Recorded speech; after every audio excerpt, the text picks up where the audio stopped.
You are listening to the Pencil and Paper Podcast Network. Visit pencilandpaperproductions.podbean.com to find more great podcasts. Welcome to the Palace of Megapixels. This is Super Mega Crash Brothers Turbo!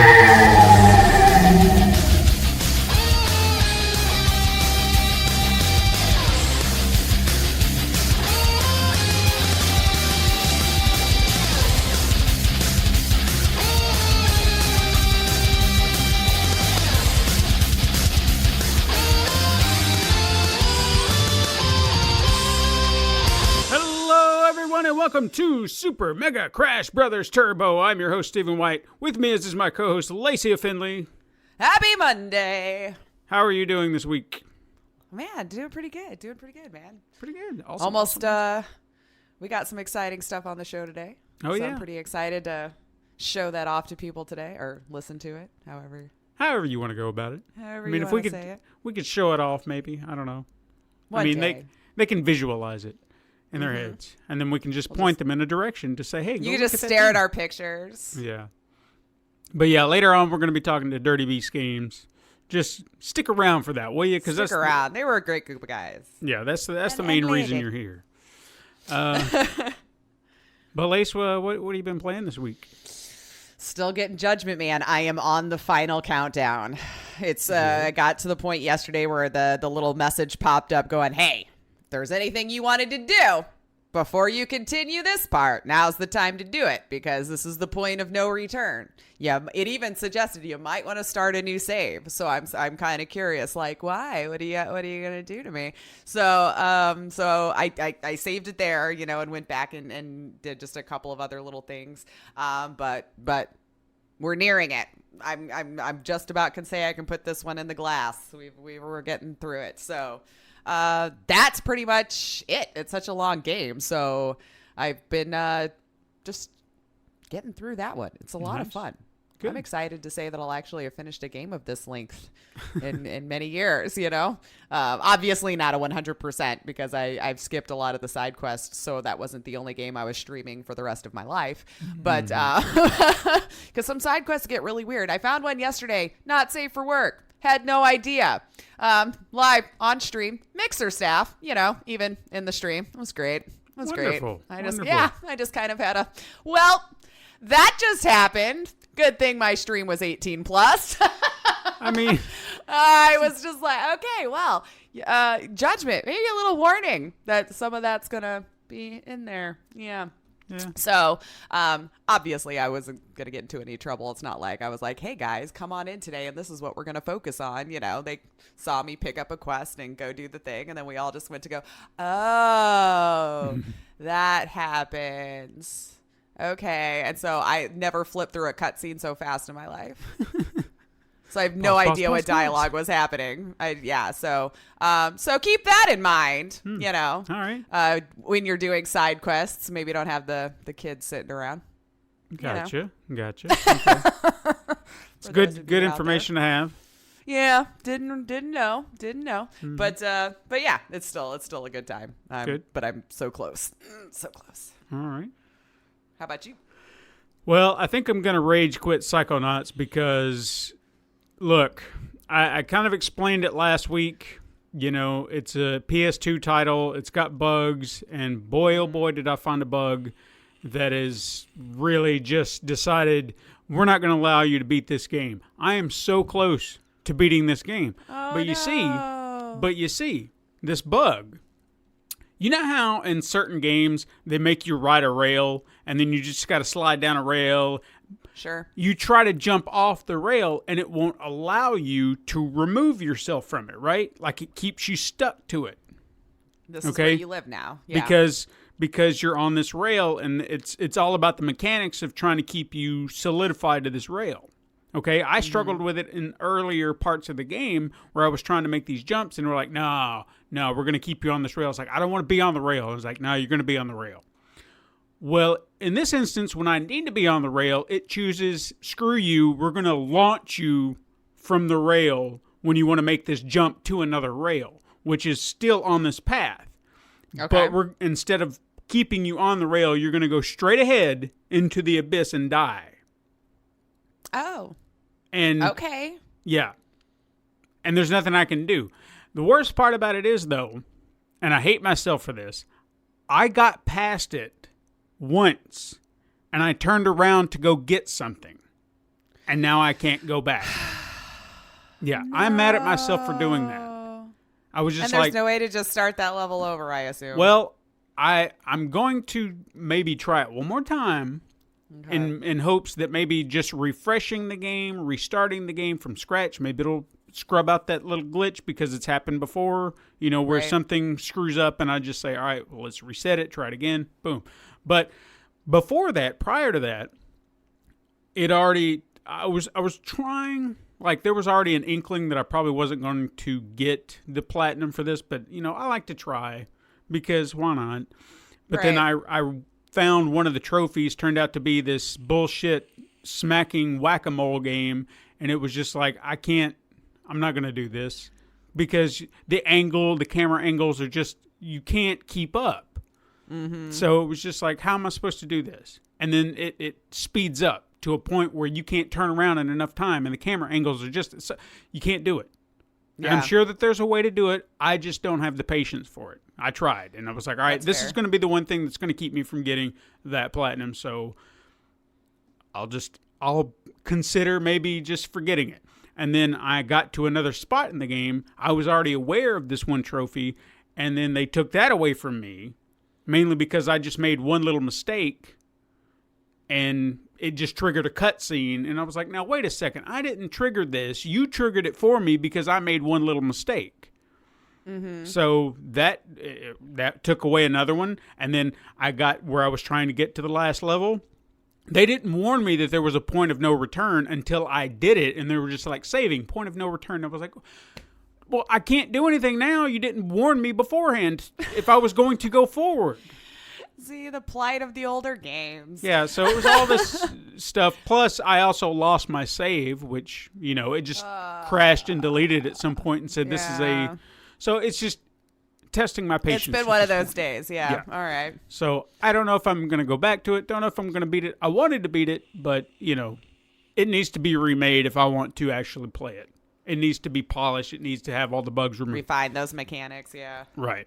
So I didn't really play much beyond that. Played more Dr. Mario World, which also tested my patience. That's another game that has a lot of bugs that the developer needs to work out, because there was a point where it also erased my entire game, and it was like, no, you're starting from scratch. And I was like, bullshit, you're going to get my account back. And then, of course, after a few updates, there it was again. I was like, I'm not doing this again. The mobile beta, they'll just be like, well, we told you. Yeah. It's not fully done. So. It's part of the process. Yeah, that's been my gaming week. Excellent. Well, let's talk about some news, because we have a little news, like very little, but I mean, honestly, there's really only just one story that's blown up, because I think it's no surprise that we're starting off talking about the news cycle about, violence in video games, because last week there were, keep this in mind, because this is something that a lot of the news outlets have not said. There were 8 mass shootings last week. 8. Yeah. Okay. The only 2 that got the massive media attention were the ones that you've heard that were from Dayton, Ohio, and El Paso, Texas, mainly because they were big. There were a lot of casualties. But that's not to say that these other things didn't happen. Right. In fact, and I'm going to actually go over these in a minute, but on Wednesday of last week, Twitch employees were asked not to report to work because there was a threat to their San Francisco headquarters. 2 separate threats. And they were unsure after everything that was going on, whether or not people should come in, so they just said no. So luckily, they got the police involved. They got everybody to stay home, and nothing happened, luckily. Yeah. So, but that's something that happened. So keep this in mind. I'm going to go over the 8 as quickly as possible, just kind of let you know. August 2nd, Suffolk, Virginia. 2 people dead, 3 injured. El Paso, Texas, 22 dead, 24 injured. Dayton, Ohio, 10 dead, 26 injured. Chicago, Illinois, 2 shootings on the same day. One was 0 dead, 7 injured. The other was 1 dead, 7 injured. Memphis, Tennessee, 1 dead, 3 injured. Brooklyn, New York, 0 dead, luckily, 4 injured. Sutton, Maryland, 1 dead, 3 injured. That is the course of 3 days. Yeah. And it's all we really know thus far as what spurred on at least the 2 major ones, because I'm sure if you dig a little deeper into the other 6, El Paso was an act of domestic terrorism fueled by white supremacist rhetoric. I mean, I don't really know what other way to say it. Yeah. The Dayton shooter's motive, as far as I know, has not really been determined as of yet. I haven't heard anything. I did some digging and I didn't see anything. But why are we talking about this? We're a video game podcast. Why are we talking about it? Because lawmakers have made it their mission to blame video games yet again. Texas Lieutenant Governor Dan Patrick was the one who kicked it off, saying that there was one common denominator, and said that the video game industry was teaching people to kill. Young people to kill. And obviously with something concrete to blame everything on, President Trump jumps on board saying we must stop the glorification of violence in society. This includes gruesome and grisly video games that are now commonplace. But this is also funny coming from somebody who has condoned violence, who in an actual statement on stage laughed when said, what are we supposed to do about these people? Shoot them, someone said. And he laughed. He didn't stop it. He didn't say, hey, that's wrong. Only in the panhandle can you say something like that, folks. Exactly. So it just seems hypocritical, to say the least. Trump also cited mental health concerns as a problem. Obviously, the gaming industry and its followers were not going to take these accusations lightly. The ESA kicked things off with an official statement pointing out more than 165 million Americans enjoy video games every day, and billions of people play video games worldwide. Yet other societies where video games are played as avidly do not contend with the tragic levels of violence that occur in the United States. This is a fact. This is not somebody just throwing. This is an actual fact. Japan plays video games more than we do. More. And FPSs, if I'm looked at it correctly, yes. First-person shooters more than the United States even. And they have stricter gun laws, and they do not have mass shootings on this scale, if at all. Okay. Now, other people chimed in. The director of God of War, Cory Balrog, said, wait, that's it? Violent video games and mental health, not the high-powered weapons of war that are being sold to civilians by the millions that are actually being used to carry out these acts of domestic terror? Then you had former Democratic Senator Hillary Clinton chiming in, defending video games, which is surprising, to be honest, saying people suffer from mental illness in every other country on Earth. People play video games virtually every other country on Earth. The difference here is guns. Needless to say, something has to change. It doesn't have to do anything to do with video games, no matter how much people want to believe that it does. Yeah. Other people backed up her statements with facts showing a divergence in trends that we just mentioned with Japan. Other people were making jests, saying Call of Duty causes gun violence, is saying like Mario Kart causes car crashes. I can agree. Yeah. Others pointed out positive goals reached by video games in the form of charity fundraisers like Child's Play. Playing video games to help sick children, to help them have a better life. This is something video games does. Yeah, it's just that fail-safe scapegoat that they like to default on, even though we have study after study after study that shows there's no direct correlation between the two. And in fact, and I wish I could remember her name right now, but she was also one that was involved in one of the studies that said that the link between they're like gamer rage, right? Like you get to a point, you die a lot of times, you're and you're getting super pissed, that they found that the exact same rage happened in like Tetris 99. Sure. So like, if you're trying to connect that gamer rage or whatever, it's not that because we're getting shot at or shooting people in these video games and getting upset that we're losing at it. It's you just get frustrated that you're not good at something, but you're not going out into the world. And I don't know. Like, I feel like, why do we have to keep having this conversation? It's just kind of frustrating. It is. I mean, to add to everything that we've seen, we had reports that Walmart was removing advertisements, demos, and displays involving violent video games, as well as, and I think this was to cover their own asses, they're also removing other entertainment products, movies, apparel, things like that have Call of Duty videos. I think was hunting in there videos, too. correct? Yeah. But they're still selling guns, so that's good. And many criticized that move as being hollow, obviously, because it is. Then ESPN even chose not to broadcast the EXP Invitational Apex Legends at X Games, which is a mouthful of a competition name. That actually happened on August 10th, which was Saturday. But they are rescheduling it to air on ESPN2 in October. So I guess if that's a thing you wanted to see, you're going to have to wait After 2 months fact. when it really matters. But, this is where we are in America. Either guns are to blame or there's something else. And honestly, there's no pleasing either side. Well, it's never guns are to blame. That's always the problem. Well, we never people wanna on the blame, left will blame guns. People on the right will blame that's video fair. games. And that's fair. either all guns are gone or pry them from my cold dead hands. Those are the two arguments. That's what it is. Now, me personally, I'm just gonna. This is my opinion piece, my op-ed, if you will. I'm not a gun owner. I feel that there needs to be stricter gun laws, and honestly, I'm all for banning them altogether because I personally see no purpose in owning one. But I also understand why people want them, why people feel the need to have them. It's a safety blanket. Okay, I get it.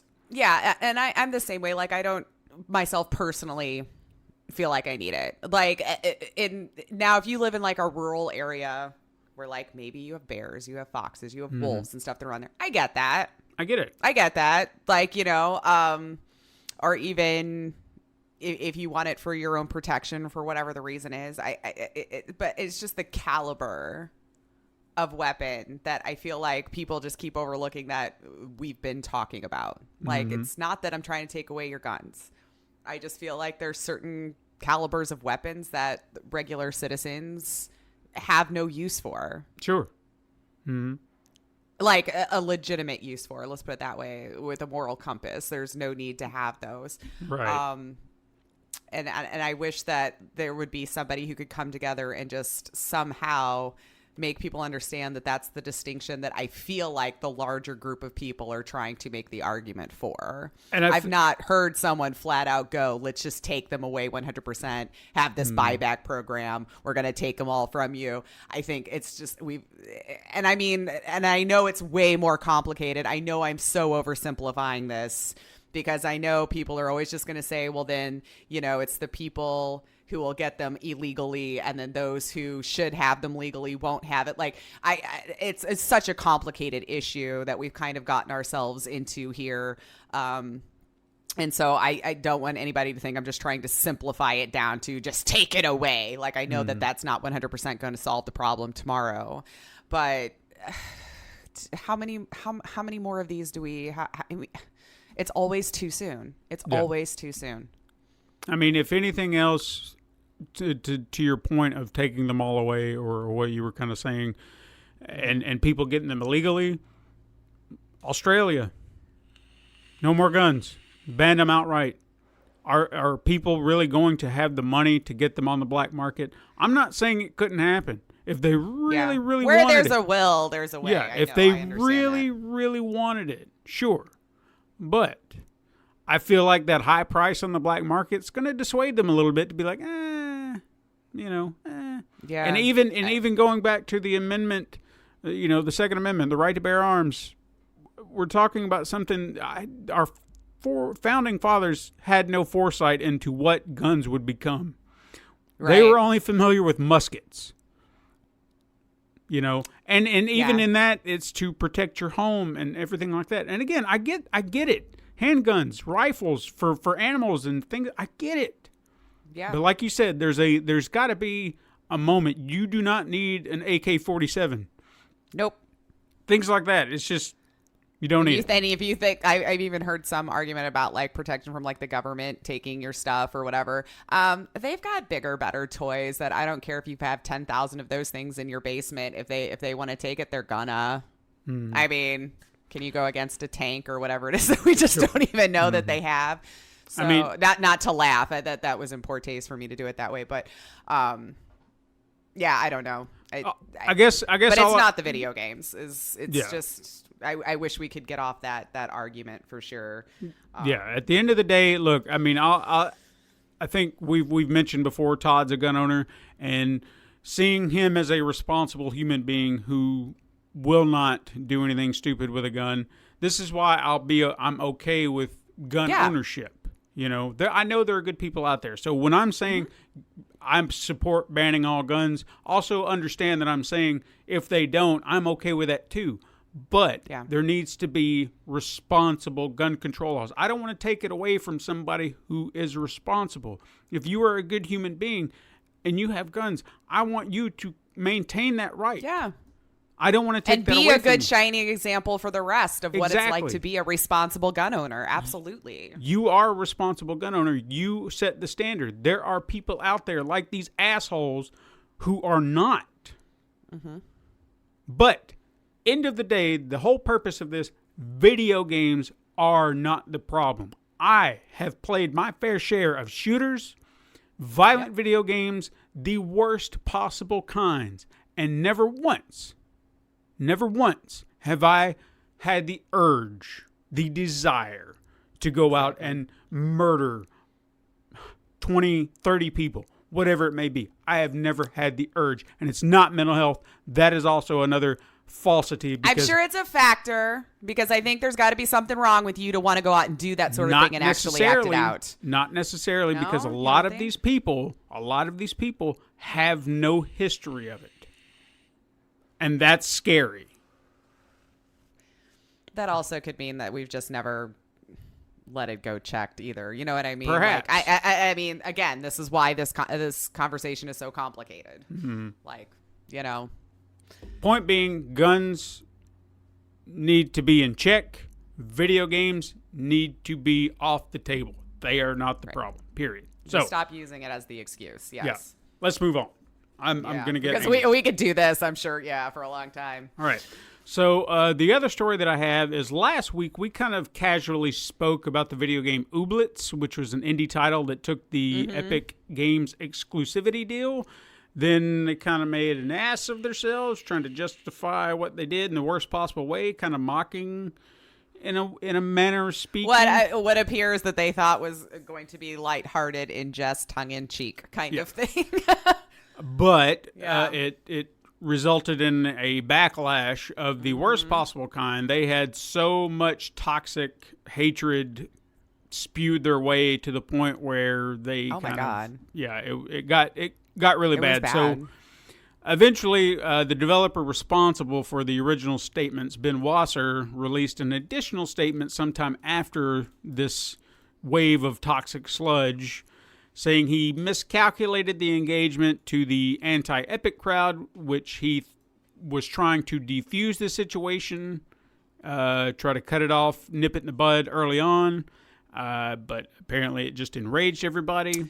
Right. At the same time, he said he is refusing to apologize for anything he said because he feels that the toxic, entitled, immature, and irrationally angry section of the gaming community eagerly want him to, and he is not going to give them the satisfaction.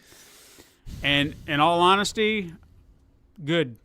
Don't. You know what? With the way that it just breaks my heart to see that part of the gaming world is the way that they are, because if you read the comments, and mind you, if you go look up this article, keep in mind it's not good. The comments that have been sent their way, it's very graphic and very very inappropriate isn't even a strong enough word, but just keep that in mind. It could make you sick to your stomach to read what some of these people had the audacity to send their way over something like this.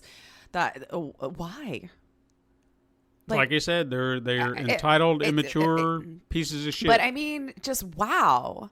Like, and I've seen these sort of insults and things hurled at other people before in the gaming world and stuff like that. And it just, I can't even imagine what it'd be like to, it's still just a game at the end of the day. I don't even know how to articulate into words like that telling them to off themselves or something like that. And those were, and I'm saying it politely, really, just really that the game was so important to you, and them moving to Epic was so bad to you that you felt like that's the end result. That's what these developers need to do because they went to Epic. Like, where's our humanity in this? I just don't understand it. Well, clearly, I don't care how bad you thought the comment was. Like, that's way over the top. Yeah, clearly there's no humanity left when it comes to video games because that's why they're all shooters now. Yeah, I was like, and then following that story up with what we just talked about, it's probably there's some people getting confirmed on. See? Yeah. See? You just proved our point. Yeah. All right. Well, let's move on to some quickets. We got just a few, not too many. Is there some happy thing like that happened this week? I don't know. I think there's some positive up it here a little bit. Yeah. Yeah, we're gonna bring it back up a little bit. Some silliness has to happen here. No, we're gonna bring it back up. First of all, let's talk about Ninja hit 1 million subscribers within the first week of him being on Mixer. Yes. Meanwhile, Twitch is apparently using his old channel to showcase other streamers. Oh dear. Yeah. Like, hey. I haven't gone back to check. But that's kind of funny. Yeah, it's kind of like, here's a gravesite for this guy we used to know, who's our great guy. You guys are still showing up, but look at this instead. Look at that. Well, if anything, I hope it was his friends that they were using, like Dr. Lupo or Tim the Tap Man or what's the other one? I'm sorry. I guess I should know better, but hopefully it was them because he still plays with them, actually. Well, who knows? We'll see. I mean, like you said, you would hope it would be those people. I mean, but I don't know, of course, because I'm not going to that channel, so I didn't know until just now. Last week, the ESA announced that the big three, Nintendo, Sony, and Microsoft, were all drafting new policies that will require publishers and developers to disclose the odd percentage programmed into any loot box system found in their respective games. Okay. So good. That's a positive. And that's a step. Yeah. Additionally, Rocket League developer Psyonix is actually removing loot boxes from the game in favor of direct item purchases. And this is actually hot on the heels after Epic Games, who acquired Sonic back in May, recently removed loot boxes from Fortnite's Save the World mode. Okay. So I think we're starting to see this shift where they don't want government regulation to start really tampering with everything. So like, we got to make a change. So hopefully this will be the start of something new. I doubt it with some because EA and their surprise mechanic nonsense. I think they were just trying to be like, nah, it's not loot boxes. They're going to continue to be shady sons of bitches. Anyway, Activision is teasing more game remasters like Spyro and Crash Bandicoot, but something tells me we're talking Call of Duty remastered, crap that no one really cares to play. That's just me. Sure. I don't care to play it. And I'm sure they'll throw in loot boxes in that too, like they did Crash Team Racing. Anyway, Google will hold a new Stadia Connect presentation on August 19th at 10 a.m. Pacific Daylight Time. Is that right? 10 a.m.? 10 a.m. Okay. So 12 like noon our for time. us at Central. Mm-hmm. Yeah. And this is actually going to be right before the start of Gamescom. So there you go. I don't know. They didn't really specify, or at least I didn't see, as to what they're going to be talking about. I'm just sure it's more... Well, hopefully they make it a surprise. Yeah. Yeah. Stadia hype. Stadia hype. Let's see what you got, man. See what else we're going on. And finally, the upcoming movie adaptation of Saints Row, which I feel like I forgot about, but... I totally did. Yeah. 100%. Well, apparently it's still in the works, and it's said to be similar in tone to the Kingsman films, which... Okay, maybe. Yeah. I guess as far as the action goes, that insane amount of action... I mean, that seems in line to Saints Row, but I feel like they also need to take it a step farther. Maybe just a hint farther. Yeah. Maybe, in absurdity, because that's what I loved about the game. 3 and 4 were just balls to the wall, stupid, crazy, insane. Oh, God, and yeah. I loved it. Yeah. Loved It was kind of its charm. Mm-hmm. Are you ready for some truth or trash? Hit me. Okay, I got 2. There's not been a lot of rumors here lately. I don't know why, but that's fine. So these 2 are essentially crap we've talked about before. But, the rumor mill keeps churning this crap out. So always, eventually yeah. you're going to keep slinging mud and you're going to hit something, right? Mm-hmm. So one of these, somewhere down the line, one of these predictions that I continue to throw at you, you're going to get one right. Or you maybe have gotten them all wrong, saying yes or no to whatever. Who knows? I probably have, but All right, fine. so first one. The next Super Smash Brothers Ultimate DLC character. Because we talked about that last week. Yes, we did. But it's not going to be those 2. Okay. In fact, it's going to be Undertale's Frisk. Whoever that is. Okay. Sure. Let's go true on that. I feel like that's cutesy enough to go into a Crash Brothers game. Not that it has to be, but in my mind, it makes sense. Okay. There you go. See? It's fine. It's fine. And this one, this is one of those that we just continue to hear nothing but rumors about. Okay. Is it Mortal Kombat? No. Bruce Campbell back in the game.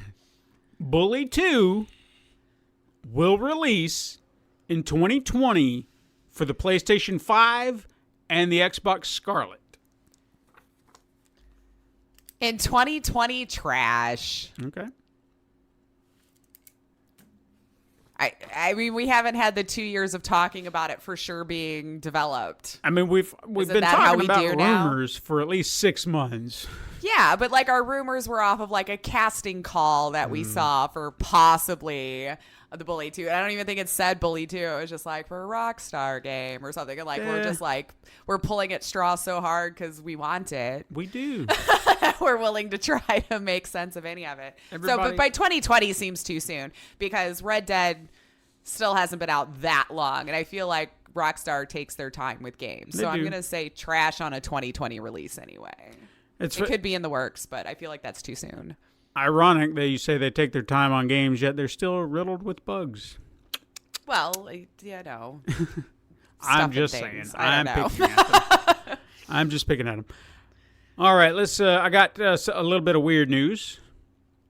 So, Japan. It's a place I want to visit is. because of the culture, the sights, and even Godzilla.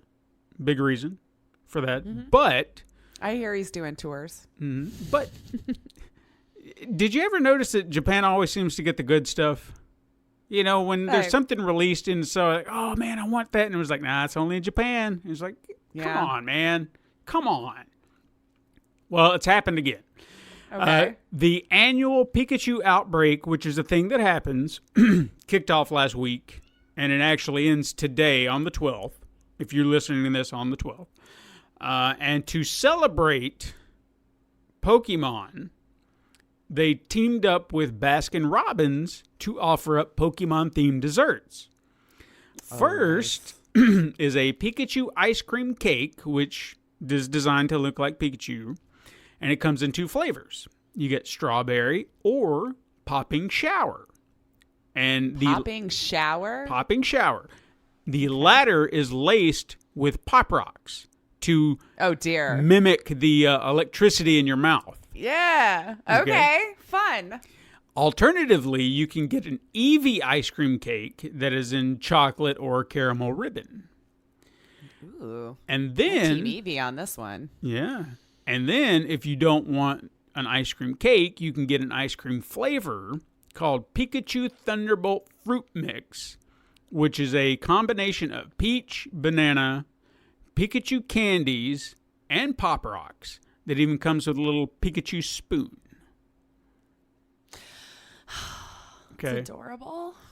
And if all this sounds amazing, you got to go to Japan while the rest of us cross our fingers and hope that maybe this comes stateside. Or if you got like a hookup in Japan that could like, I don't know, would dry ice it and send it over or something.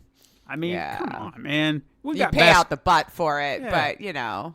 This isn't like the Pokemon themed weddings where there's a company over there just doing that. This is Baskin Robbins. You can bring that stuff over here. I'm sure the demand is just higher, so it makes more sense. Even though I feel like we're pretty. That the movie Pokemon just crazy. came out. That would have been proper That's promotion, true. you know? That's true. Yeah, give us a cake, man. Yeah. We like cake. We're Americans. Sure. You've seen our We're asses. gluttons. Let us have food. And also, for some reason, the Angry Birds 2 movie is currently sitting as the highest rated video game movie on Rotten Tomatoes at 81%. Really? Which even is over Pokemon. double its predecessor. And funny enough, it's not even out over here stateside. Oh. So that's weird, right? So you had to be determined. Okay. I mean, I remember watching the first Angry Birds movie, and I didn't really care for it all that much. I felt like you know what it really felt like, to be honest with you?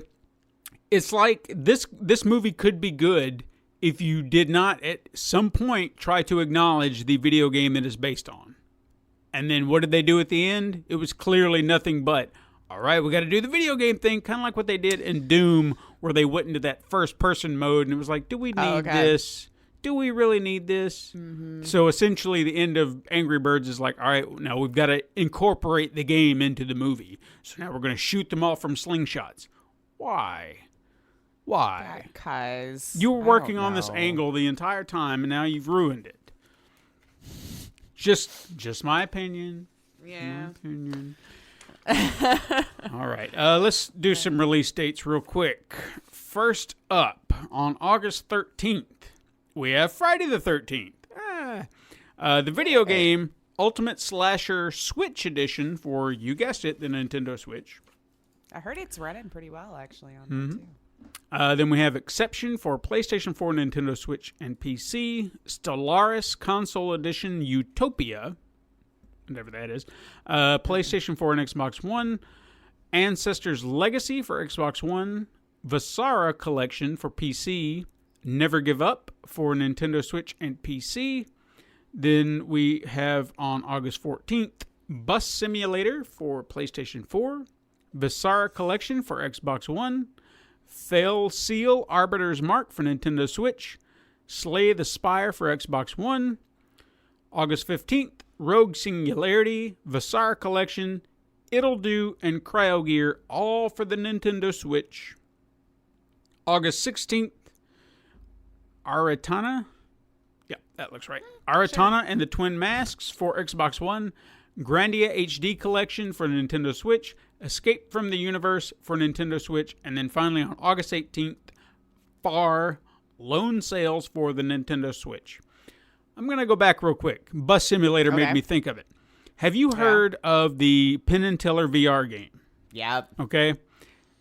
Have you heard of the the bus driving game in the simulator? Or in the, I guess in the VR game, because the game itself, like for that game. Yeah, it's called the game for anybody who may not where be. you just like drive for like 30 hours. Literally, Right. Yeah, like it's legitimately you have to drive however many hours in this bus and back. Yeah. What kind of crap? Desert. I mean, that is. But you do that. And I know people who've played it, and I'm like, wow, you just have so much more patience than I ever would. No kidding. But I think that's all there is. That's all you do. Yeah, isn't that the purpose of the game as a whole itself is to mess with your friends or whatever? So I kind of want to do that, you know. I kind of want to get it just to bring over some people and screw with them. Right. Can't get out until you've made it. That's right. See you tomorrow, guys. Guess what time it is? It is time for Name That Game!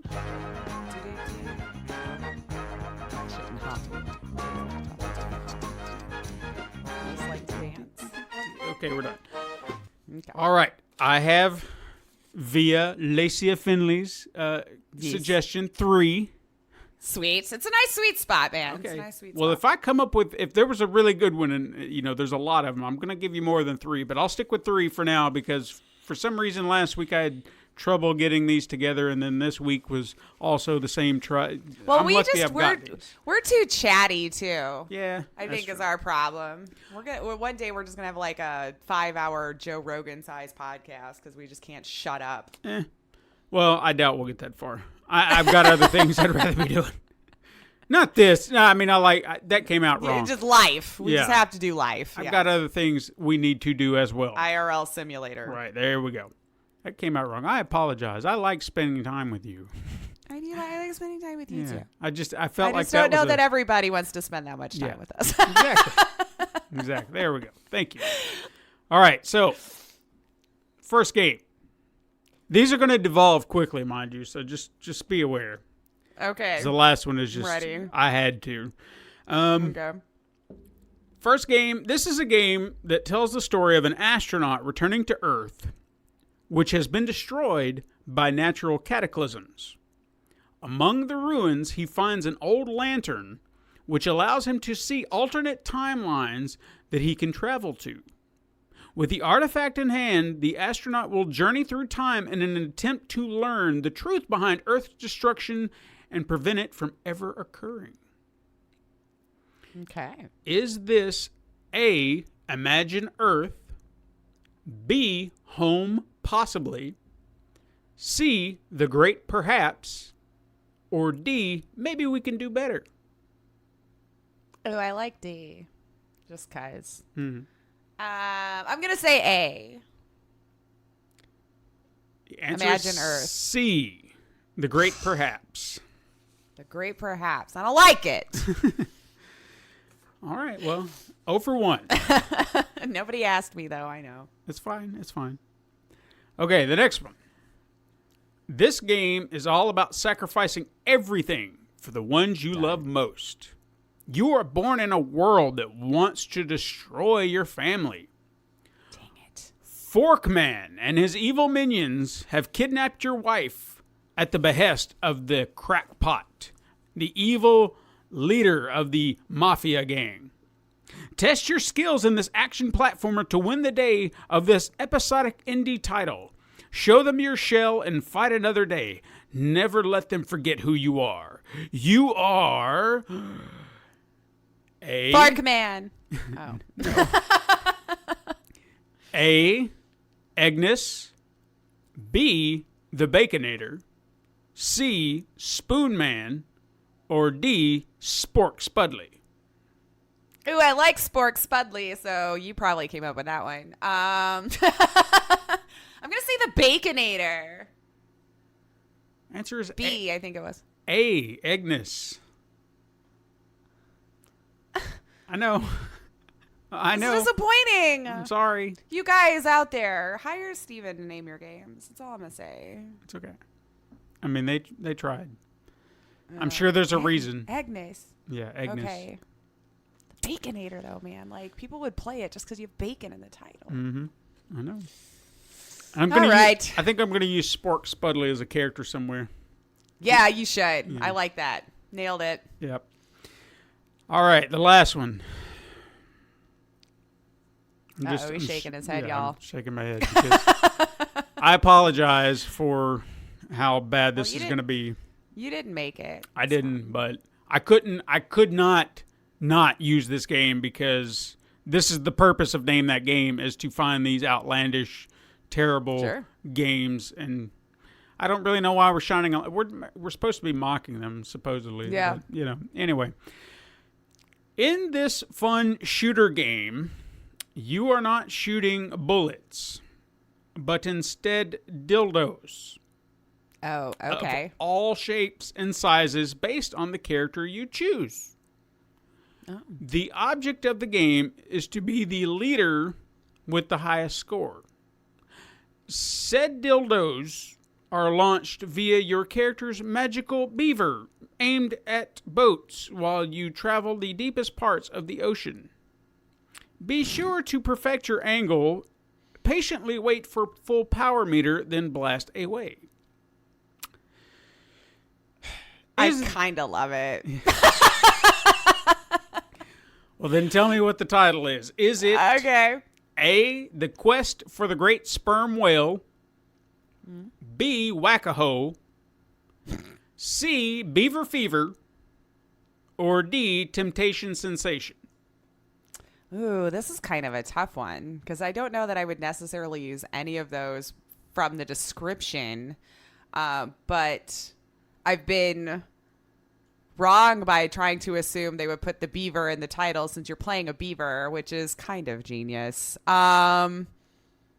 Which one was the beaver one? Beaver Fever. C. I'm going to go with Beaver Fever. Answer is B, Whack-A-Hole. Damn it. I didn't get any of them. Yeah. Not even my one by luck. Whack-A-Hoe. Yeah, it doesn't make any sense, does it? That's why I had to see what it was. I thought, well, this would be like Whack-A-Mole, but with hose. But no. Has nothing to do with it. Jeez. It's like a mobile game where they give you the wrong trailer and then you download it and you're like, this isn't what you sold me. Yeah. All right. Yeah. Well, there's your three. You didn't get one. I did not. Usually just by luck I get one. But see, I normally give Oh, you well. more than three, and then your chances go up. Yeah. That's all right. It's I fine. feel like with today's games, it probably would have just been a fail across the board. It's fine. All right. Well, some of you may recall earlier in the year we went to PAX East. You know, we got to see a bunch of great games. If you didn't listen to those wonderful PAX East shows, go back and do that because we saw so many great games. One in particular that I was fond of, and I actually think I gave the game of the entire show because I loved it so Yeah, much. I think that one PAX for you for sure. Was Feral Frontier by Dirty Beast Games.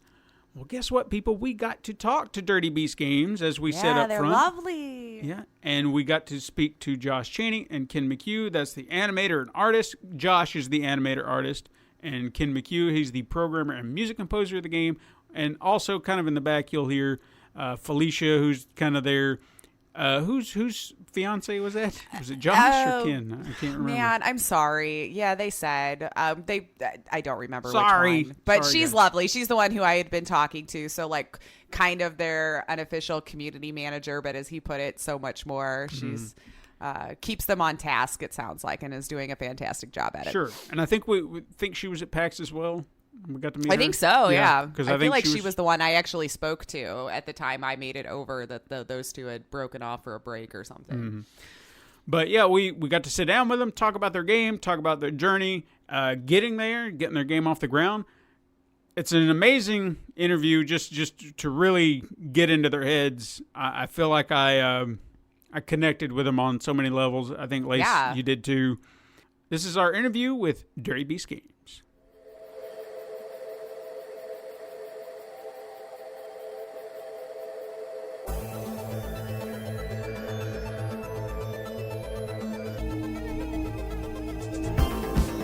Everyone, we are sitting down and chatting with Josh Chaney and Ken McHugh.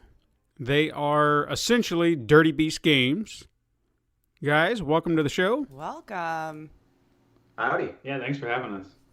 We're excited to have you on. We actually met you at PAX East earlier in the year. If anybody remembers that show, we were sitting there talking about their game Feral Frontier. I was a huge fan because it really hit a lot of nostalgia beats for me. I was excited to play it, still excited to play it. But we want everyone to get to know you a little bit better, get to know a little bit more about your game. So tell everyone about Dirty Beast. Tell everybody about yourselves. Who are you? So, yeah, Dirty Beast Games is it's our first. We're just basically new game developers. We're just gamers and friends who just known each other since our college days. I mean, we've all known each other for about a decade now. We live about a block away from each other. Yeah. My fiance lives with me, and That's crazy. I keep thinking that it's like, man, it's been a decade. Yeah, It's been I know. like 10 years almost. And we've been like kind of working on game stuff for like maybe like 8 years or so. I don't know. Yeah, just messing Something like around. Yeah. Yeah. Yeah, we basically just met through Ken and I met through mutual friends, like party scene in college, and we both like video games and stuff. He would show up with like a modded Xbox with like all these emulated ROMs on it, right? And and yeah, so we'd play like a lot of like classic nostalgic games and stuff at parties. We'd like people bust out like Aladdin on the Super Nintendo or something, you know, like something just fun to just throw around some Yoshi's Island or who knows whatever else, and then, you know, after college, just kind of go a separate way a little bit. And then he kind of contacted me like, hey, you want to make a game? Because we were... Yeah, I remember we were talking about it before, and like neither of us knew actually how to program at all. Because we were like, oh, I want to make a game. I was actually more on the design side. I was hoping to start, you know, getting into doing game art and stuff because I'm like a graphic designer myself. And I was talking to Josh, and he was like, well, I'm actually looking for someone to program. It's like, you know, because, you know... Kind of an important piece of the whole puzzle, right? Yeah, it's important. Yeah. So I actually started teaching myself, and I was like, oh man, I was like, this is going to be like kind of a full-time thing, just programming. It's like, it's going to take double the time if it's just me doing the art and programming myself. And just the insanity factor as well. It's like, it's just me working on this game, sitting in my room, to like all alone. It's like talking to myself, basically. So it's like, I need someone to like bounce some ideas I off. can kind of relate to that. Yeah.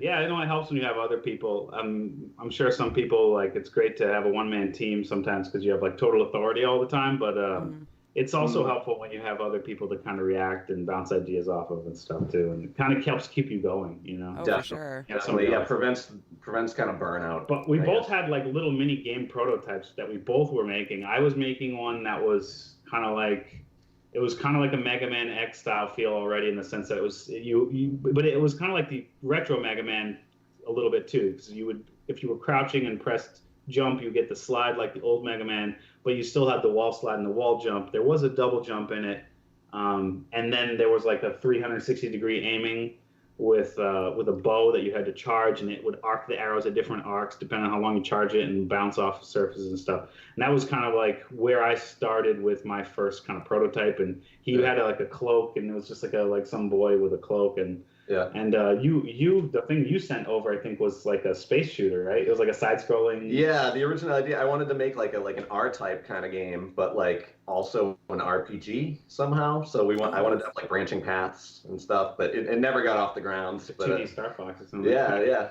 kind of.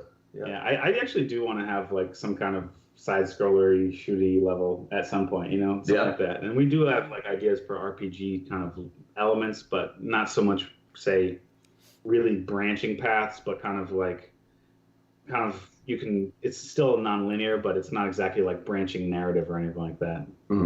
But yeah, we basically would mess around, and we made all kinds of little prototypes, just nothing that ever was serious, and just we're doing that for years. So I guess we're used to each other making things and our process somewhat, even if it's not like super like efficient and experienced or anything, but it's got its own kind of organic way about it. And we had like originally like some kind of little spaceman character, and then he like turned into like a frog spaceman, and then that turned into a squirrel. and then I was like, who am I kidding? Fox is my favorite animal. Let's just do that.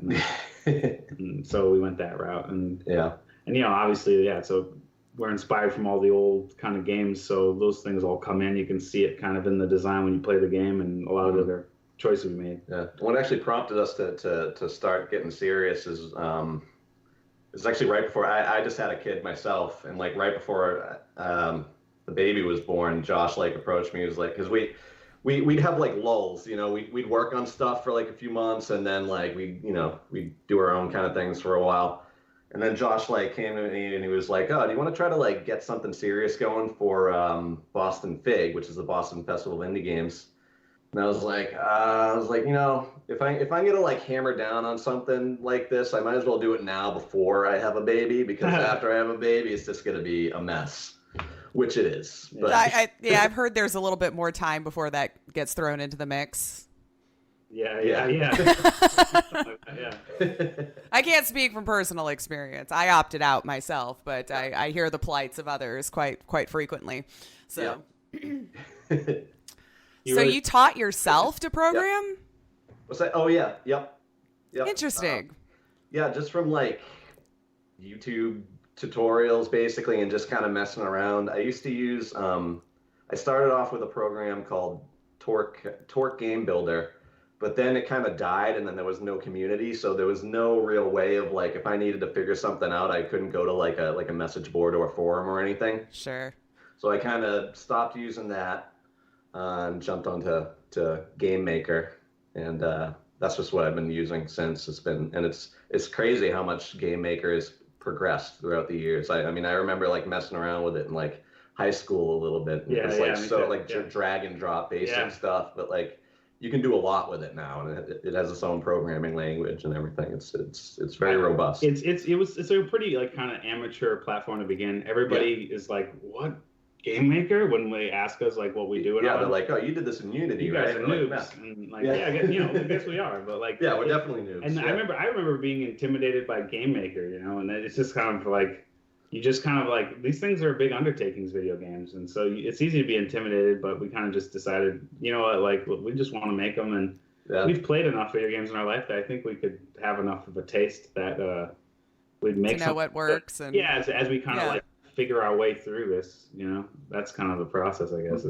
It's a pretty organic, artistic process where we're just like making what we can make or what we like are attracted to making and figuring it out, and like we do try to create lists and be organized and stuff, but like it's not easy to like check off lists all the time when you got so many other things in life and you need to like be motivated to do it. So it's like it's very much kind of like made in a organic, artistic way. It feels like it's great. We were learning as we were doing it, so that was I don't know. Still am. We definitely still are. That's impressive, I have to say. Like I wasn't expecting you to say, I just like got on YouTube and figured out how to make a game. Yeah. I mean, I go to YouTube for quite a lot, actually, in my life, but I never thought I could just learn how to make a video game by going to a YouTube video. I think, like, really, like, anything where you have to be so self-directed and kind of produce from yourself, ultimately, you're really just teaching yourself. Like, maybe you went and found some teacher who got you kick-started and, like, gave you some of the tools to begin, but they can't really be there holding your hand the whole process, So, like most artists, even if you went to school, you're pretty much self-taught because you have to just do it. And the same thing with programmers. Anytime you basically are in a room by yourself figuring it out, like you're self-teaching, And most people who have to develop like some of these really specialized skills, they pretty much are all, whether they had a teacher or not, the lion's share of it is kind of a self-taught thing. That's like pretty much the default. And you'd be surprised like at what you are capable of when you have the kind of motivation to do it. But like Ken was saying, we were just messing around with things, so we didn't really have any goal, and so we just kind of messed around for a long time. Yeah, like our first prototype was a mess, but it was awesome too because it was just like a bunch of contradicting ideas all in one place. That's what we're still dealing with. It's just we're basically just trying to reconcile all these ideas that contradict in ways you didn't even foresee, and just figuring out what the solution is as you go. That's the hardest part now. It's not like getting one idea into the game. It's like getting the idea in the game and making it work with the rest of the game. Yeah. Excellent. I would say I have to have mad respect for you guys because everything that you're saying about your journey to make the game, self-teaching yourself, and that's my journey in a nutshell. I've actually been talking about this recently on other things that I do. I get it. I understand it. So, yes, absolutely. Mad respect for you guys for doing that because if you want it bad enough, you're going to go and do it. You want to do it. You're not going to let anything stop you from doing it. It's amazing, yes. So I applaud you for that. Yeah, it sounds like you got a good support group of people with the same dream, too. So keep yourselves motivated. Right. Don't let it drop down.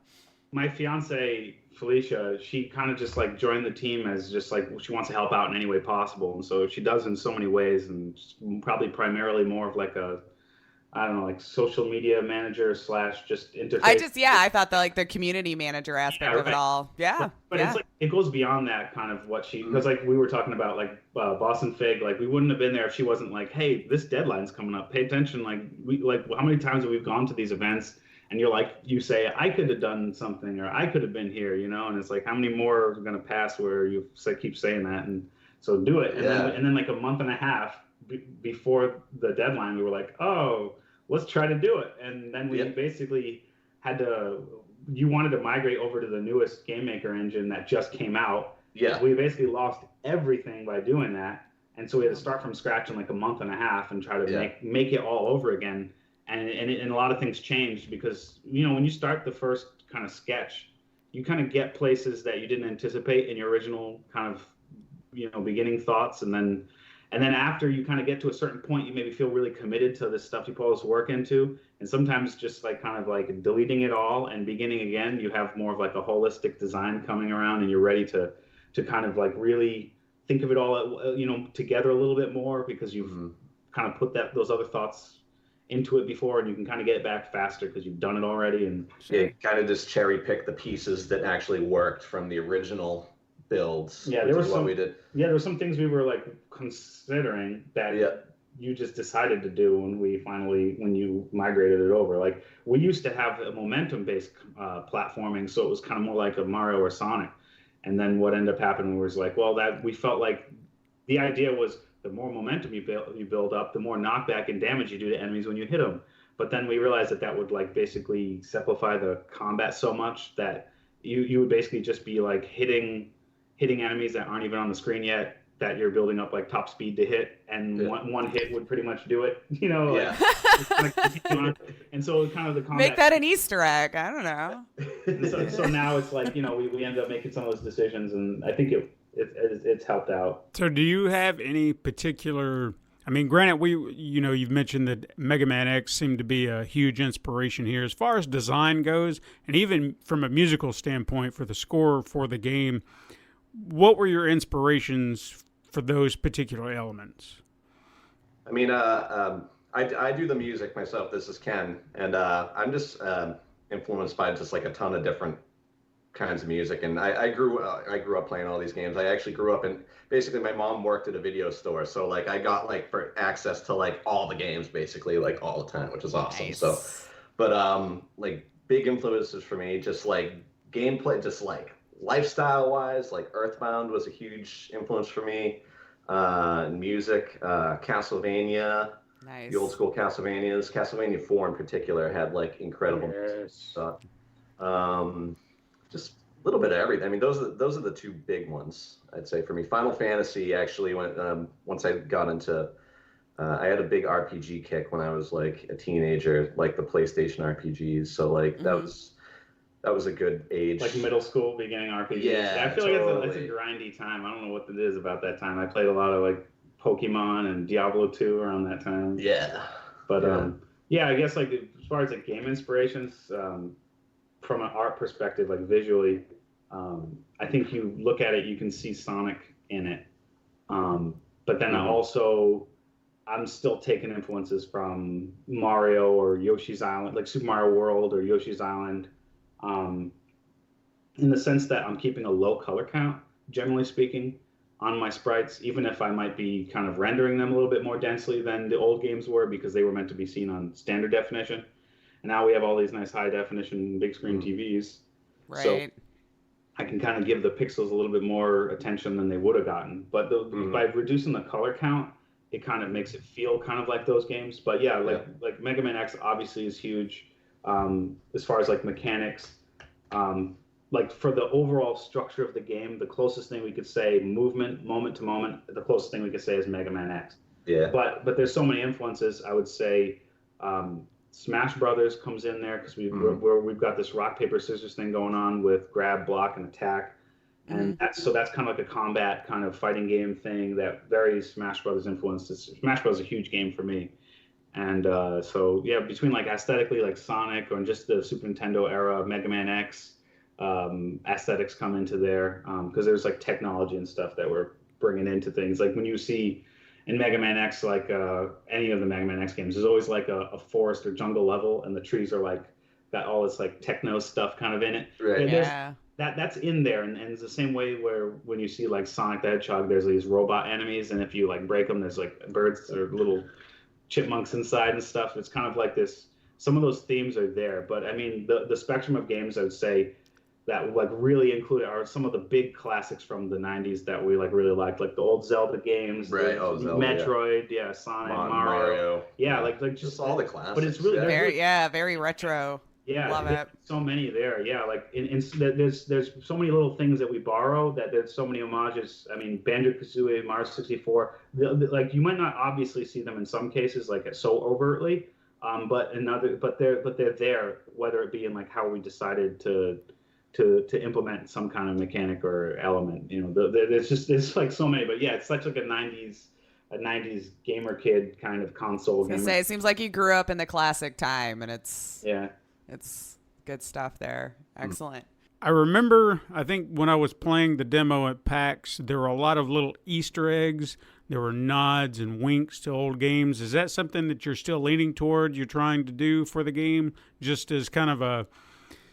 I mean, I guess, would it just be to amuse yourselves or to amuse the audience?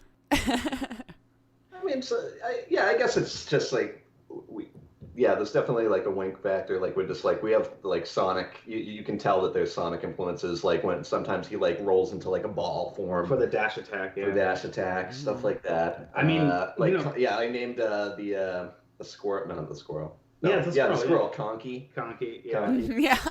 And he's got a shotgun. And he's angry looking. So I mean, like honestly, like part of it when I made that squirrel, like part of it, it's like I'm unconsciously to some degree just channeling that stuff, and then it's like, well, that's what it is, and I'm not gonna like try to like force it away from that because like I was channeling that for a reason. I feel like I guess like are we making the things as like a nod for the fans or the public, or I guess we don't really think in those terms right yet. Right. We're really just making the game for ourselves. Like so we just put these things in because it's the pieces, the tropes, and the things that we like, and we just are pulling from, and so they just kind of are there right now because we like them, and I guess like my attitude on it is that like I just want to take all the things that I really like and put them in a game and figure out how to compromise them, and not be like overly concerned with that whatever's like trending publicly with like games currently or people or anything really. Like we're just putting in the things that we just like. We're not concerned with being like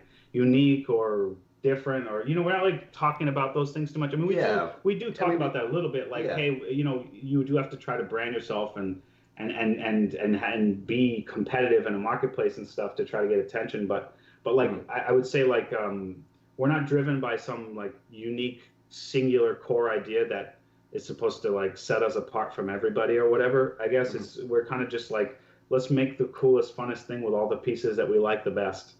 And that's kind of what happens. It ends up having all these nods that because they're there, and I'm just thinking, why not? Like, why not just let it? Like, okay, the influence is there, and do I have to like obscure it more times to make it like not plagiarism or to make it art or whatever? But it's in the end, it's still different. It's still unique, and we're at this point now where we call it retro, we call it classic. So it kind of feels like it exists in this separate space from us now as gamers. So it's kind of like, it's almost like fair terms now to dredge up this stuff and reuse it and be like, hey, remember that, people? Like, I think like it's like okay to do that almost. But at the same time, we're trying to create a game that doesn't exist yet. Like that's one motivator for me. Just we're creating something that I want to play. Right. Yeah. Right. Yeah.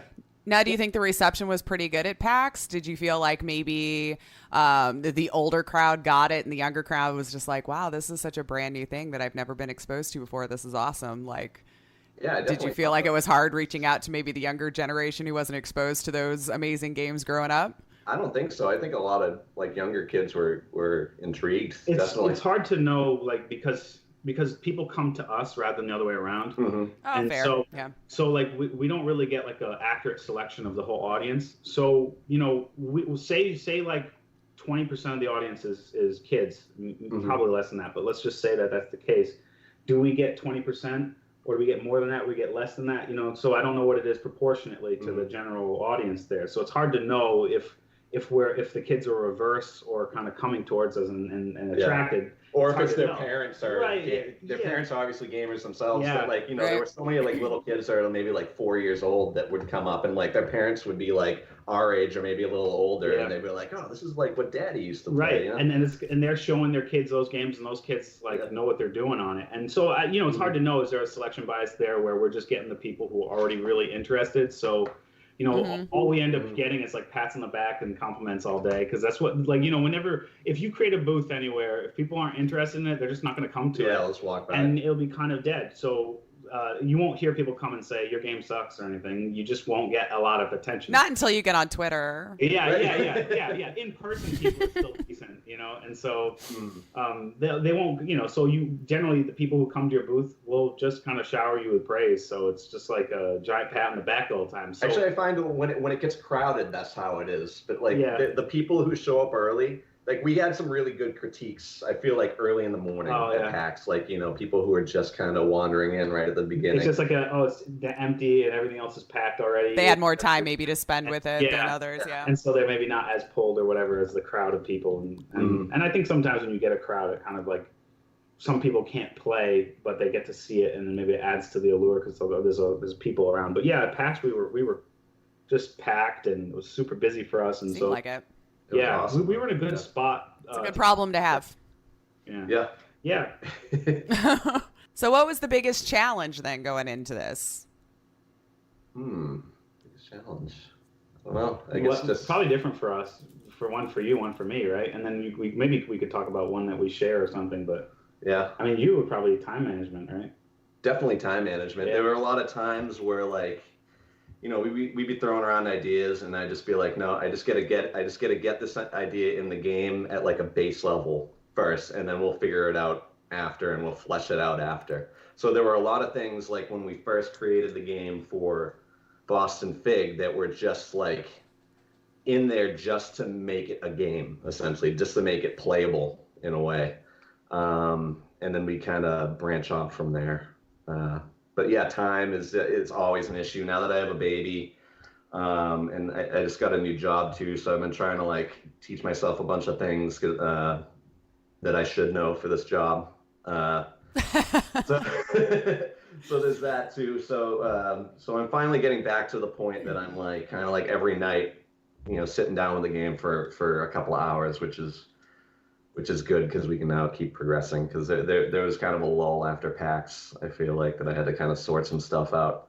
Well, you got to decompress probably after something that large too. Yeah, that was a big thing too. Yeah, because we didn't even know we were going to go to PAX until like a month before PAX. So like we had submitted our game to be in PAX, and then like they were like, oh, okay, I didn't read the fine print, and they were like, okay, you've been accepted to the Indie Mega Booth, and they're like, okay, it'll just be like $2,000, and we're like, oh man. Oh, that's it. By the time we heard, we were like, oh, we probably don't have a little bit of extra $2,000 kicking around to do this. Right, and the game was at such an early point. I was like, not worth it. Yeah, Let's is wait it till worth next it? year. Yeah, exactly. Like, to show a game at this our level. Our game, I feel like is we're still in that really creative process early on where we're really establishing how it feels, and so we're kind of in an alpha build situation. So to bring it to PAX in like an incomplete way, put us in like a huge time constraint. So there's the time management thing. But maybe for me,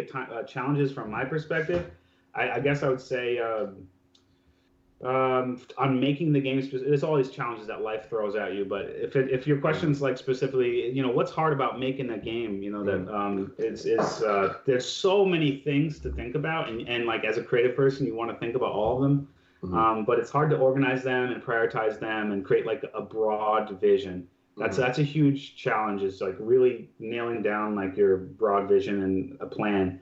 And to some degree, we are pretty loose on that. And I think like you could say that's a bad thing or whatever from like a business perspective, but from like a creative perspective as an artist, I feel like there's a level of flux that leaves the project in, and that kind of allows for good design to happen, because sometimes if you feel too committed to something you've already made, then you won't change it. And if you kind of come up with this really grand plan before you really know much about implementing it experience-wise, you're going to run into all kinds of things that Right. You know, I mean, I'm you didn't tackling. foresee. Yeah, I'm tackling this is our first game. Yeah, We're learning real as game, we yeah. go. This isn't our like magnum opus or anything. That'll be like later down the Yeah, line. yeah. You know, we can't create this like. I think it's I pretty don't know. good We for don't. a first try, like a first real definitely. try. You know? It definitely is. Yeah, but Hey, if you sucked Steven in, he's probably the harder of the two of us to please for sure as far as that goes. So, but back. I mean, technical challenges too. I guess the way that I program too. Like every time I add something, it feels like I break something else. Oh, yeah. So there's always that chain reaction. It's just like I'll add a bunch of things and then I'll kind of go back and fix a bunch of things and then polish. So it's just that cycle over and over. It's add, break, polish over and over. And like I'll give you sprites for something, but then I'll have to redo them entirely, and then I'll redo them entirely again multiple times sometimes. So Yeah. figuring out the style and because I've been messing around with pixels for almost a decade now, but this is the first time I had to really put it all together. And it's just like anything, we're teaching ourselves. So there's a lot of redoing what you've already done. And it's a lot of time. And pixel art can be some of the most tedious thing to do compared to most other game art when you really think about it. I'm not natural. You don't get to just naturalistically draw. It's not like vector art, or it's not like 3D modeling where you get to like rig and tween and use models that are already like you just modify or whatever. It's like literally every pixel is deliberately placed on all the character animations and all the background art. Yeah, everything. There's no like tools that are making it's just like deliberate, painstakingly slow. So time management is challenging because we don't have funding. So economically, like we're in a position where we just have to use all of our free time, the kind of time we would spend with friends and family and relaxing and whatever else. Yeah, we don't do that. Yeah. Yeah. So I work carpentry by day, and then I come home and I do as many hours of drawing as I can until I'm like dead, and then I try to play a little bit of video games before I fall asleep, and then repeat. And that's like the hermetic lifestyle you have to live almost when you're trying to make something like this. So people who needs them. Yeah, you already have to. Yeah. You already have I have like 3 friends now. Yeah. That's all I need. You whittled them down to the hardcore people.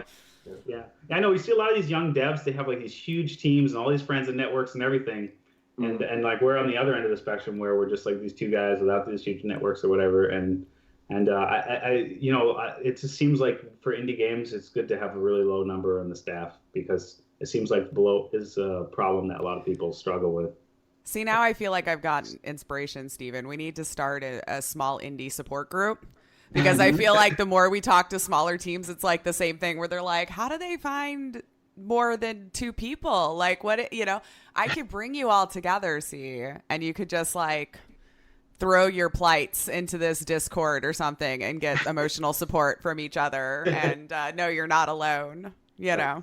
I just like to think about like, I saw like a documentary in the making of Apocalypse Now, and I'm just bringing this up. I feel like in interviews, but Kid loves Apocalypse. yeah, Coppola was like all in. He was all in on that project, like all of his money, all of his resources and time. He was like he had to like give it his all to make it. And so from my perspective, I feel like I can associate with that. I feel like it's like you need to kind of like give it your all and kind of go down into that dark place and not have certainty, not have any of those things, but just kind of like, I don't know, I guess, see what you can create. And it's kind of like you're just like fighting for your life in a way, you know. That's kind of what I'm at. Like that's like Ken's a little bit different. Like he's I think his attitude is a little bit more like it's good to be like in a comfortable place when you create these things. And I see the argument there. Actually, I think there's a smart argument there too.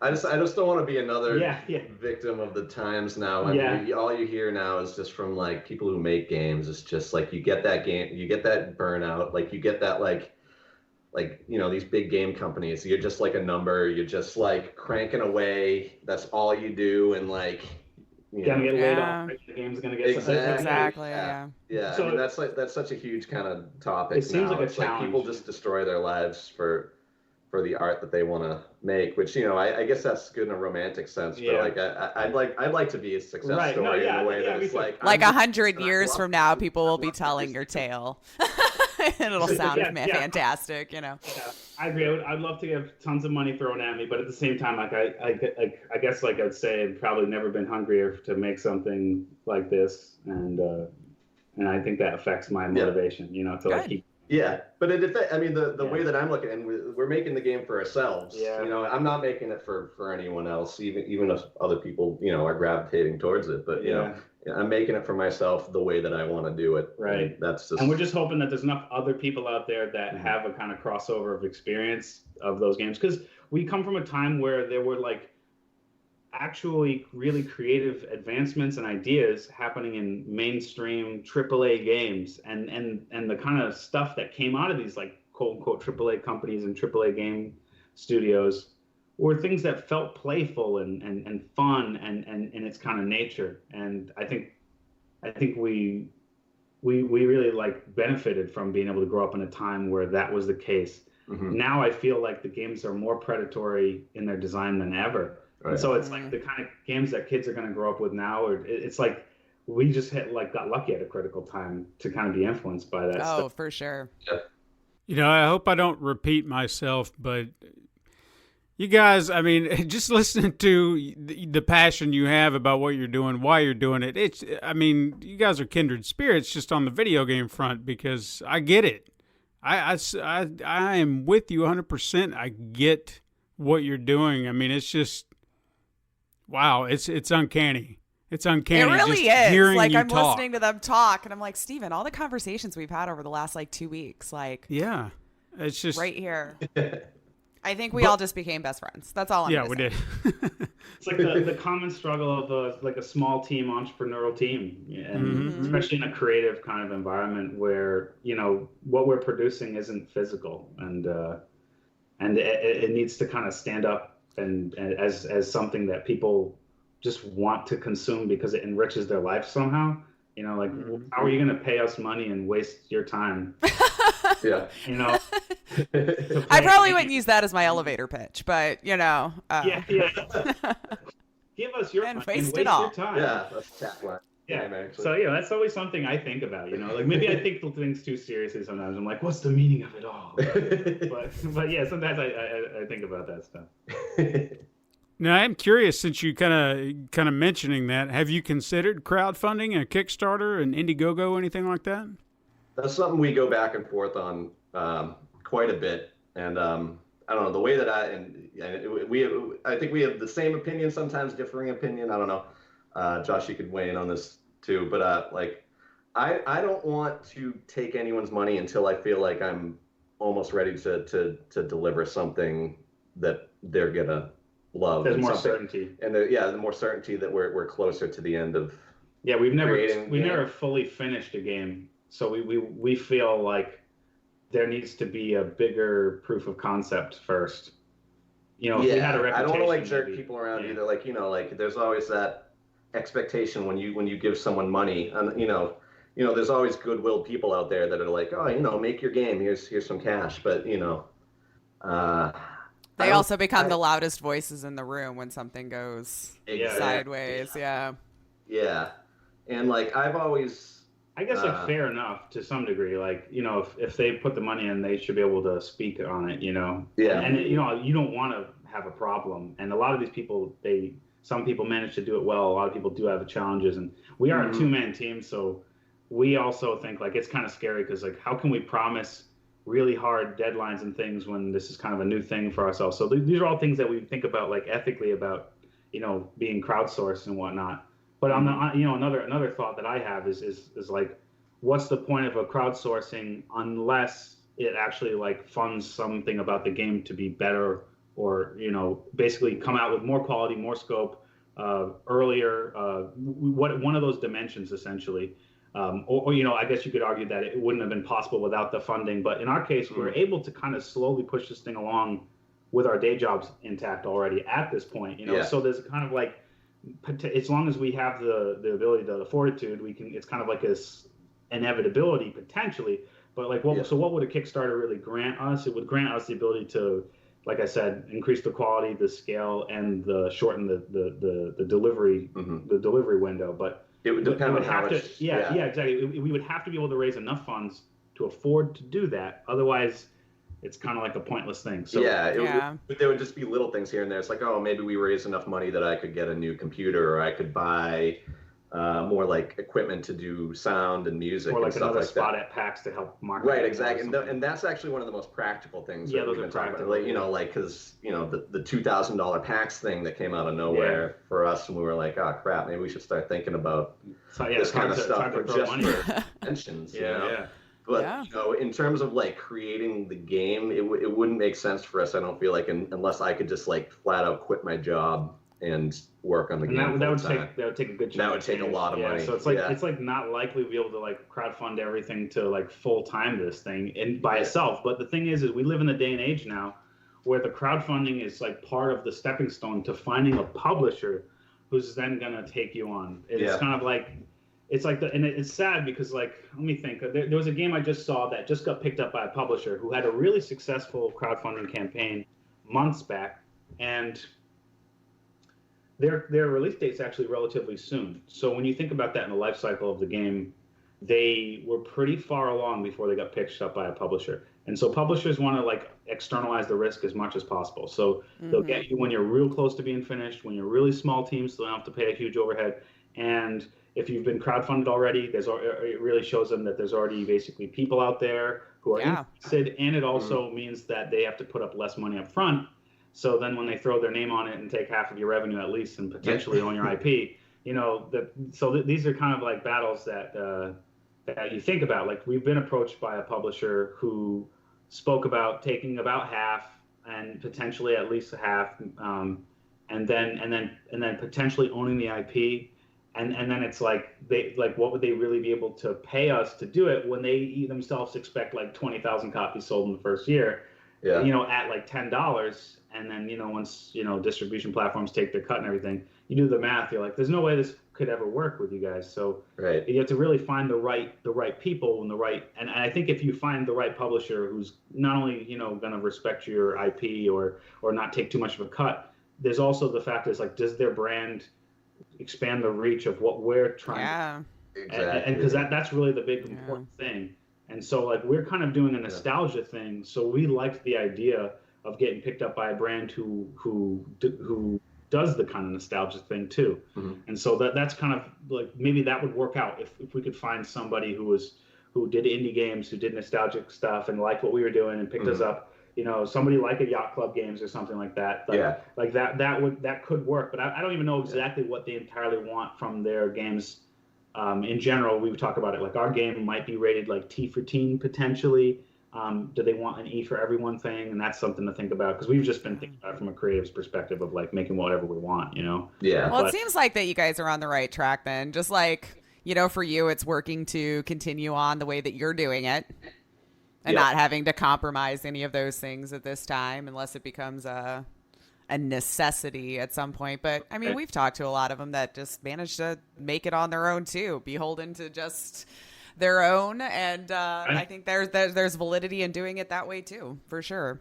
Yeah, I mean, it's been going good for us so far. Yeah, just doing it. That'd be ideal. If Kickstarter was amazing and we could just self-publish and not be beholden to anybody else, that'd be great. Yeah. But we you know, if it comes down to like getting paid to make games, like I'd like to do it. I could make it my job. Yeah, I wouldn't want to sell it to them, but I'd like to make it my job so I could really put another level of quality that I can't bring yet. So that would be awesome. So we're not obviously super business savvy people. We're not super experienced with all this per se, and we don't have like a really like hardcore Kickstarter give me your money plan kind of figured out. But we do know that we are gamers. We don't like the funny business that happens with a lot of these things, early access and DLC, funny shenanigans, and there's all kinds of games monetizing shenanigans now that we're not like huge fans of.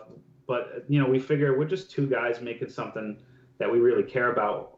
Hopefully, there's enough people in the world to share that same background in gaming that would appreciate that they'd be able to, you know, buy enough copies that at least us two guys could keep making games. That's the dream. Exactly. Yeah. I don't want to like my dream isn't to be like famous or rich or anything. I just want to like work. I get it. Like I just want to live comfortably doing something I love, and that's how I know I've made it, right? Our game studios are like my computer desk is in the corner of my living room, and I think you technically have a computer room, right? Yep. I get, Yeah. That's nice. Well, whatever room your computer's in, done. yeah. You know, that's how I consider it. Well, if you ever decide to go the Kickstarter route, you've already got one person that will definitely put in money for your game. Because I'm a fan just from what I played of it. It's my kind of game, you know. Everything that I saw, just saying, I'll be there. So if you change your mind, if I could invest to publish your game, I definitely would. You know, I would give you all the money, as I just want it out there. I want it done right. Yeah. We just don't have a date set. We feel like we need to have probably more of a following to make it work. It's like you said, because if we only raise $10,000 or $20,000, they'll only get us so far. I don't know how much it would help. It would help. I mean, there's licensing fees and there's some hardware and some software stuff that it would definitely help with. Yeah. But like, I guess it's something we really still have to iron out. So it won't be for a little bit. Yeah, because we still only have the one level. Yeah. We're just trying to polish that vertical slice so that people really understand, what we're doing. We probably will be giving like some kind of public demo out at some point before there would be ever any kind of crowdfunding, so people could really feel it and be like, oh, this is cool. Well, definitely let us know if you get that demo together. I might know some sure. people. Yeah, yeah, absolutely. Yeah, we'll do it. Perfect. So the last thing I've got to ask, and I ask this of all of our publishers or indie devs that kind of come on, Dirty Beast Games. What's that about? Where did the name come from? So like we had to come up with a name for our studio really fast, and we didn't have a lot of time, and we were just throwing a couple things back and forth, and sometimes when you have deadlines, you just end up picking something, and Dirty Beast is like, it's kind of like when you're just really good at a video game, kind of. That was the idea. Like, if you're really good at a game, you're a dirty beast at it. Yeah. And then we thought it was just beast mode, and like we thought like I don't know, like it can also double as a kind of, I don't know, mascot a little bit, like this little mud monster or whatever. And so it's just kind of informal and fun and silly and lighthearted or whatever, and that's kind of what we're going for. And I mean, it fits us. I don't know, it fits our personality. Yeah, we make it a messy I'm a dirty game. kid. Yeah, it's a messy. It's a messy. Yeah. We had some fun ideas for like intros with the mud monster. You had two versions. Josh created the logo, and you had two versions, and one looked like a Muppet almost. It's almost like a Muppet, scary Muppet. Yeah. Might be throwing a little too far back there. But I felt like the one that we're using now is a lot more simplified. Worked more as a logo. Yeah, as a logo. Yeah. The other one would be more like somebody in a costume in like a live action commercial. Hey, next con, there's your cosplay person. You always see it at the booths, like somebody dressed up like the main character or something hawking the game. There you go. Yeah. But and it just was fun because it's like, I don't know, it's just like splat. it's just like this mud splat. Yeah. Lace, you got anything else to ask these fine gentlemen? Oh, I just like to stir the pot. So when are you an Epic exclusive? As soon as they buy my soul out with millions of dollars. Yep. Excellent answer. And I was thinking about that the other day. It's like, is there a way that I could like justify this so that I could like be like, well, if I give everybody their money back and then this gives me so much, like I was just saying, what if they gave me so much money that I could be like, for the rest of my life now, I'm set money wise. I got millions of dollars, and then what I could do is just make games and release them for free. Well, that for the rest. Well, there you go. Right? You might be the hero then. Yeah, exactly. The people who are against them, they're like, you took their money and gave them nothing. You know, that could work out gloriously. But no, I actually meant we would whore out the first game, and then then we would just go and make, and then I would just spend the rest of my life in repentance making free games. sorry. That's your mea culpas to everybody else. Like we don't like we talk about, we keep up on the game news and stuff, and we're not psyched about that at all. I complained on Twitter recently about that. Was somebody, it's like you're betraying trust when you basically get crowdfunded. Like I already kind of described how these companies, they want to externalize the risk, so they wait until you've already been crowdfunded before they then fund you, and then they take half your earnings, and that's after they've already claimed all the earnings that they used to pay their upfront back of paying you. What sucks about it is that as a small indie team, people who go on to Kickstarter, who depend on individuals to have some level of trust that they'll get this game on the platform they were promised, now they don't ever want to invest in Kickstarter. It's just destroying trust for people like us. Yeah, so crowdfunding just gets destroyed by people who sell out to these, and it also just sucks for the gamers who basically are like, hey, I can't, I was going to buy this for Steam or whatever other platform that you promised it, and I funded your campaign, but now you're not going to honor that agreement, and that's a you're breaking that agreement, and that's a lack of trust there. And then there's all these other things people don't take into consideration. It's like how things are repriced in different countries and where they're available or not, and translations and things like that. There's all kinds of stuff where I know that that's a small portion of the audience or whatever, but we've discussed that though. Like if you were crowdfunded, don't make it exclusive to anyone. Sell it there, unless you make that like obvious in the crowdfunding at the very beginning. Right, we're gonna release this on Epic from the very beginning. People know what they're getting into. Yeah, you don't want to. I almost feel like indie devs have to put that out there now. Like that's part of their selling point, and will be available on all platforms. We're kind of like or not. Yeah. I worry, but like we're hoping maybe like for like a very naive outcome that we're like everything's just going to work out and we don't have to pull any dirty tricks and we can just give people an honest game. Like pay this one price, don't have to grind 40 hours in this game, and you get something that's like made with love and it's like buying like local organic produce or something. You like supported the sustainable team or something, right? Yeah. Like, it's kind of like that. Like, buy your games responsibly. Don't support these giant corporations. Surprise mechanics or something. Well, it sounds like you guys are on the right track, and you've got a level head about this. And if you keep it going that way, and just with the being transparent about all that kind of stuff, I think your following's definitely going to come for sure. Yeah, that's the right way to approach it, I think. Yeah, I mean, I hope we'd like to be across as many platforms as possible because we just like as many people to be able to play the game as possible. Yeah. So first, we're just going to target PC just because that's the easiest place, and we haven't really looked deeply into that because we are still in the alpha stages, and it's one of these things where like we're learning as we go. We're still in the alpha stage, but at the same time, since we don't have a notoriety from a previous game, or our brand isn't built up in any way, we kind of had to start really early in the development, making ourselves known, and that's why you guys saw us at PAX, and that was kind of a lucky fluke for us to even be there, and because we won that spot basically and through a competition, and that put us in a position where people got to see us and then be like, when's your Kickstarter, when are you out, what are you going to be on? And it's like, well, we don't even have solid answers for any of those things, but our rough intention is to start PC and then go to as many things as possible. I think we would really like to be on the Nintendo Switch, partly just because it feels so cool to finally be on a Nintendo console, like after and they've been amazing with indies. I mean, I'm really impressed with the amount of indies that it's been able to put in people's hands that wouldn't have otherwise been able to play it, because PC is still kind of a niche group of people that's willing to put in the effort to have a gaming PC, right? Or even have the funds to be able to do it. And this made it so much more accessible. So that's what I've been excited about the Switch. So guys, thank you so much. This has been awesome. I know you said you're going to the Boston Festival of Indie Games this coming September. Is there a date on that? Felicia? Hold on one second. We wouldn't be organized in any way.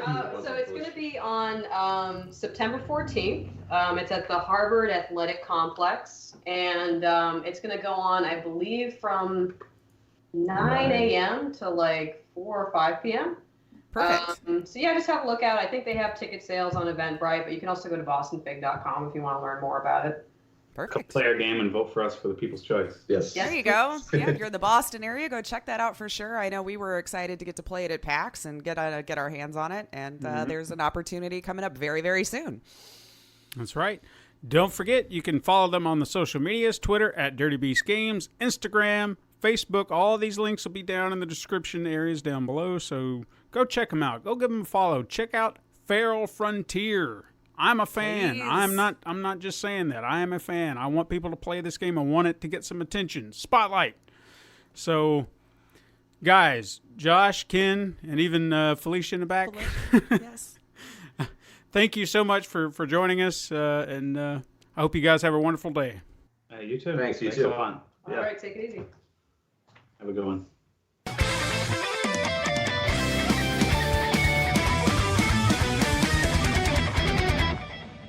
Wonderful interview, is it not? Oh my God. Like They I said, were really great. We're The passion kindred behind. spirits. I know, man. Telling Like, you. it's just really cool to talk to people who are just like that freaking excited about what they're doing. Like, I mean, you can tell when they can't stop talking about a thing. Like, you can tell they're insanely excited and passionate about what they're doing, and it's great. And they're really great. clearly fans of the show because they said off camera they know our music. The Mega Man they did music, say and I was that. like, Yeah, I was like, "Ah, got it. awesome. Yeah, So yeah. it was all there for them, guys. You know, you got The some stars aligned. metal music. But that's it. That's our show. Everyone, hit us up on Twitter sometime via at Super Mega Crash. That's what I meant to say. Let me try that again. Hit us up on Take two. Twitter at Super Mega Crash. That's what I meant to you go. say. And then you can send us an email at supermegacrash@gmail.com. You can find us on Instagram via our weekly icon art. You can support the show by pressing like buttons or whatever the thing is on the platform that you're looking at. You can leave reviews on that platform. You can even go to patreon.com/pencil and paper productions and chuck in a buck, if you will. And if you do, like I said, Super Mega Crash Adventures. I just watched the second one today, y'all. Yeah, they're up It's there. fun. All you gotta do, $5. I know that's not a buck, but you know I gotta make a living somehow. Anyway, Right? tell your friends to find us on the Pencil and Paper Podcast Network. This thing that you're listening to right now. And it's found on Apple Podcasts, Podbean, Spotify, Google Play, Stitcher, and even youtube.com/Pencil Paper Productions. Also, if you happen to be over on youtube.com/Pencil Paper Productions, we're celebrating 15 years, baby. All the old things. So go over there and see what we got going on. I just changed the labels and the banners and everything. So it's 15 years. slick. I can't believe it's been that long. Stuff. Man. But you know what? I kind of wish 15 years with you, that would have been awesome. You just imagine what we would have right? come up Just- with. It was so much more tomfoolery. Yeah.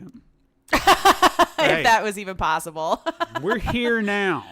Yeah. 15 years from wherever from now on, we'll see where we get to. We got ideas going. I know that. I'm not going to say anything. But people, we got ideas coming. We do. You have no idea. And like actually like doing something too with it. yeah. I could say I have ideas all day long, but you know. so Oh yeah, does a lot no. of people. We got Doing it. We got stuff brewing, but we're not going to spoil it here. We're going to just, it's there. Anyway, sorry, we got off on a tangent. Anyway, thank you so much for listening. I'm Stephen White. I'm Lacey Finley. Join us again next time, Super Mega Crash siblings. But until then, game on.